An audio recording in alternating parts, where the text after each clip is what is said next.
تو گزشتہ نشستوں کے اندر آپ احباب کے سامنے وہ وجوہات بیان کی جن کی وجہ سے غسل واجب ہو جاتا ہے۔ آج غسل کا طریقہ انشاءاللہ آپ احباب کے سامنے رکھتے ہیں۔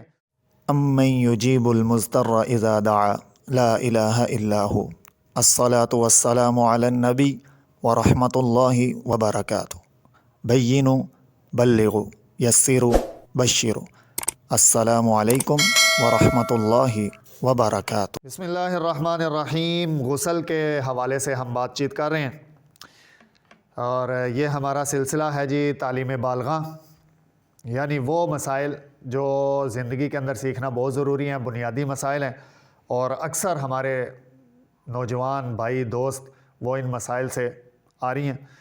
تو یہ سلسلہ میں نے سوچا کہ شروع کیا جائے، ضروری ہے کیونکہ ریڑھ کی ہڈی کی حیثیت رکھتا ہے۔ آپ صلی اللہ تعالیٰ علیہ وسلم نے فرمایا پاکی ایمان کا حصہ ہے، اور بلکہ بعض احباب تو کہتے ہیں کہ پاکی نصف ایمان ہے۔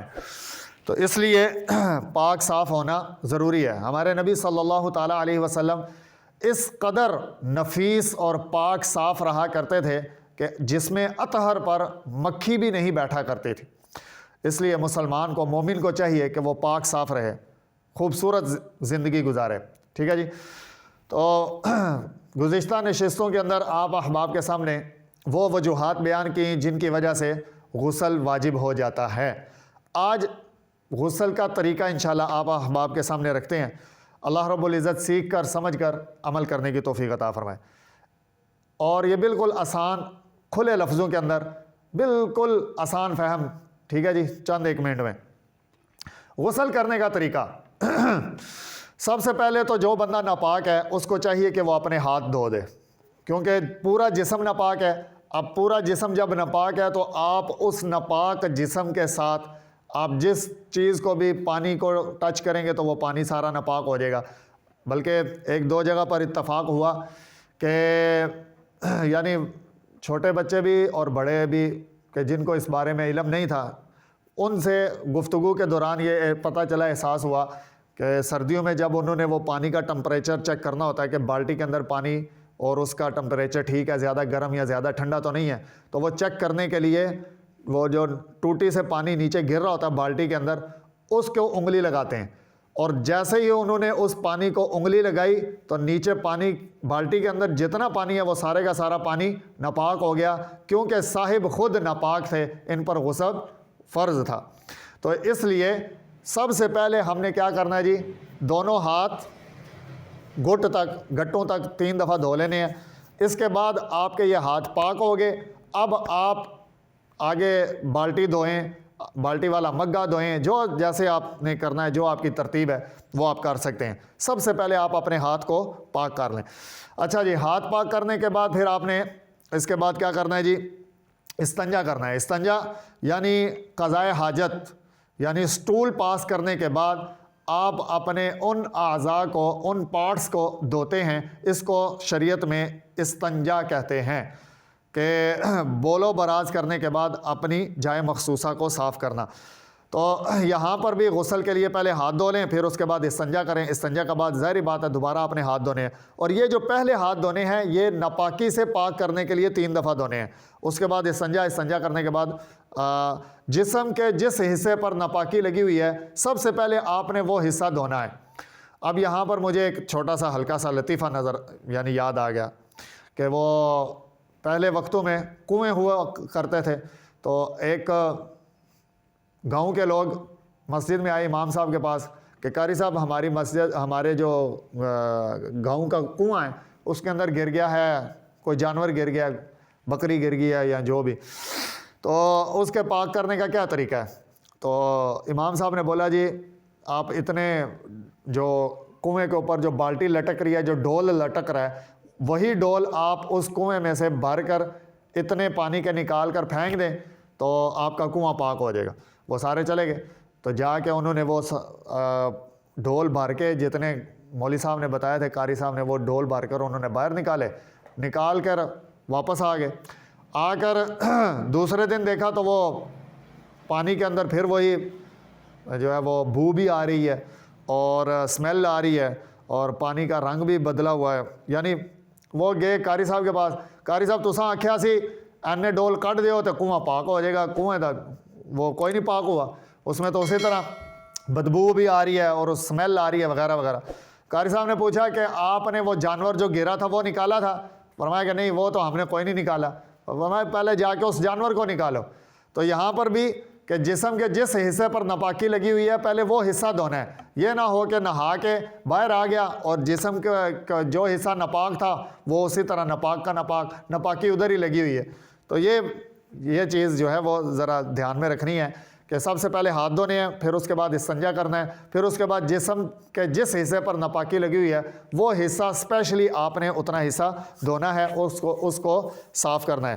پھر اس کے بعد آپ نے یعنی یہ مسنون طریقہ غسل کا آپ حضرات کے سامنے آسان اور بڑے کھلے لفظوں کے اندر.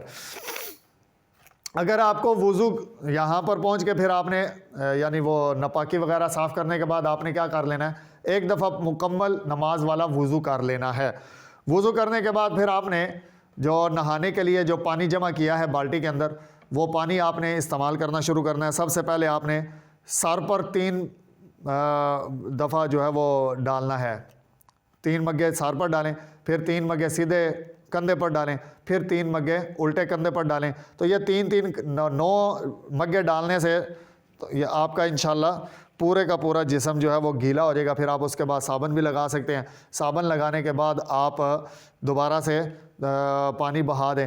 پانی بہانے کے بعد اب آپ تولیہ بھی استعمال کر سکتے ہیں. یعنی یہ آپ کا غسل مکمل ہو گیا. بعض لوگ کہتے ہیں جی یعنی تولیہ استعمال نہیں کر سکتے وغیرہ وغیرہ, یہ سب توہم پرستی ہے. آپ صابن بھی لگا سکتے ہیں, آپ تولیہ بھی استعمال کر سکتے ہیں.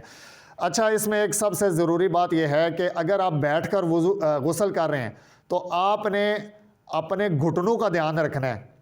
ٹھیک ہے جی, گھٹنوں کا اندرونی حصہ کہیں ایسا نہ ہو کہ آپ سارا غسل کر لیں اور گھٹنوں کا جو اندرونی حصہ ہے وہ آپ کا خشک رہ جائے.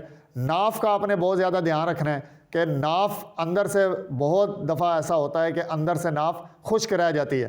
یا وہ میرے بزرگ یا وہ میرے بھائی کہ جو ہیلدی ہیں, جن کی جسامت بہت جو ہے وہ ہیلدی ہے, کافی وزن کے مالک ہیں, وہ لوگ کہ جب وہ بیٹھ کر غسل کریں اور ان کے جسم کے وہ حصے کہ جن میں بل آ جاتا ہے, ٹھیک ہے, یعنی وہ لٹکی ہوئی توند ہے, تو اس وجہ سے بھی جو ہے وہ اس کے نیچے کا جو حصہ ہے اس میں بل آ جاتا ہے. تو اس تمام حصوں کو ہلا جلا کر ہر جگہ پر پانی پہنچانا اور پانی بہانا غسل کرنے کے لیے ضروری ہے. کہیں ایسا نہ ہو کہ غفلت کی وجہ سے میرا جسم کا کوئی حصہ خشک رہ جائے تو پھر غسل نہیں ہوگا تو پاکی نہیں ہوگی تو آپ کسی بھی عبادت کے لیے کوالیفائی نہیں کر سکتے. تو امید کرتا ہوں جی آپ کو یہ بات سمجھ میں آ چکی ہوگی. آخری ایک بات رہ گئی ہے کہ غسل کے فرائض کتنے ہیں.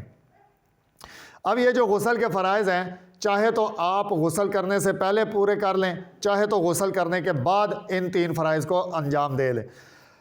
اور میں نے ایک دفعہ اپنے دوستوں کے ساتھ یہ بات کی تو میرے دوست کہنے لگے کہ ہم غسل کے فرائض غسل سے پہلے کر لیتے ہیں, اور پھر اس پر انہوں نے مجھے 2 باتیں وہ بتائیں کہ جو میرے دل کو بھی لگیں, اور اس کے بعد سے میں بھی حتی الامکان میری بھی کوشش ہوتی ہے کہ میں غسل کے فرائض غسل سے پہلے پورے کر کے پھر اس کے بعد پورا غسل کرتا ہوں. اب وہ فرائض انہوں نے جو 2 باتیں بتائیں کہ وہ 2 باتیں جن کی وجہ سے وہ غسل کے فرائض پہلے کرتے ہیں. ایک تو یہ کہ انہوں نے کہا جی قاری صاحب کبھی کبھی ایسا ہوتا ہے کہ ہم غسل کے فرائض بھول جاتے ہیں, جلدی میں وہ سارا پانی وغیرہ بہایا, نہائے, ہم باہر چلے گئے, بعد میں جا کے یاد آتا ہے کہ غسل کے فرائض تو پورے کیے ہی نہیں تھے. اب ایسی صورت میں ایک بندہ ہے, اس نے غسل کیا, غسل کے فرائض اس کو یاد نہیں رہے, وہ باہر نکل گیا. اب باہر نکل کر جب اس کو وہ غسل کے فرائض یاد آئیں تو وہ آ کر یا جہاں کہیں بھی ہے وہیں پر جب اس کو پانی میسر ہو تو وہ اس پانی سے غسل کے فرائض صرف پورے کر لے تو اس کا غسل ہو جائے گا, وہ پاک ہو جائے گا. دوبارہ سے اس کو پورا جسم نہانے کی ضرورت, غسل کرنے کی ضرورت نہیں ہے, صرف غسل کے فرائض پورے کر لے. تو پہلی وجہ انہوں نے یہ بتائی کہ بعد میں ہم بھول جاتے ہیں, اس لیے ہم نے غسل کے فرائض ہم پہلے پورے کر لیتے ہیں. میں نے کہا جی ٹھیک ہے, بہت اچھی بات ہے. دوسری وجہ انہوں نے بڑی عجیب بتائی, وہ کہنے لگے کہ دوسری وجہ یہ ہے کہ ہم غسل کے فرائض اس وجہ سے پہلے پورے کر لیتے ہیں کہ جسم کو, ہمارے جو باڈی ہے اس کو وہ آگے پانی کے بارے میں سارا جو ہے نا وہ لیول پتہ لگ جاتا ہے کہ ہمارے جسم کو کس لیول تک کی انرجی جو ہے نا وہ چاہیے اس پانی سے غسل کرنے کے لیے. یعنی ہمیں سمجھ آ جاتی ہے کہ پانی زیادہ ٹھنڈا ہے یا پانی تھوڑا ٹھنڈا ہے, پانی گرم ہے, کس لیول کا پانی ہے. یا یوں آسان لفظوں میں سمجھیں کہ اگر وضو کے فرائض پہلے پورے کر لیے جائیں تو بعد میں غسل کرنے سے سردی وغیرہ محسوس نہیں ہوتی. تو یہ بڑی عجیب انہوں نے بات بتائی, اور میں نے ایسا کر کے بھی دیکھا, کوئی یعنی بالکل وہ بات ٹھیک کر رہے تھے. تو غسل کے 3 فرائض ہیں, چاہیں تو آپ غسل سے پہلے پورے کر لیں, چاہیں تو آپ غسل کے بعد پورے کر لیں. وہ 3 فرائض کیا ہیں؟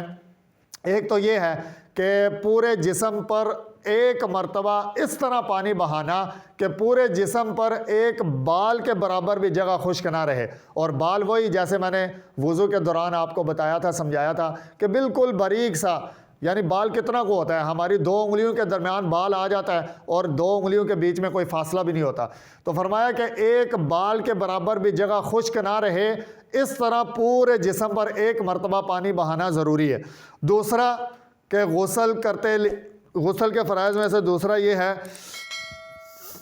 ناک کے نرم حصے تک پانی پہنچانا. ہمارے ناک کے 2 حصے ہوتے ہیں, ایک اوپر والا جو سخت ہوتا ہے, ایک نیچے والا جو نرم ہوتا ہے. تو جو نرم حصہ ہے اندر ناک کے نتنوں میں اندر والی طرف میں, ہمیں وہ نرم حصے تک پانی پہنچانا ضروری ہے, فرض ہے. اگر یہاں تک پانی نہیں پہنچے گا, بدن پاک نہیں ہوگا, جسم پاک نہیں ہوگا, تو ناپاک آدمی عبادت کے لیے کوالیفائی نہیں کر سکتا.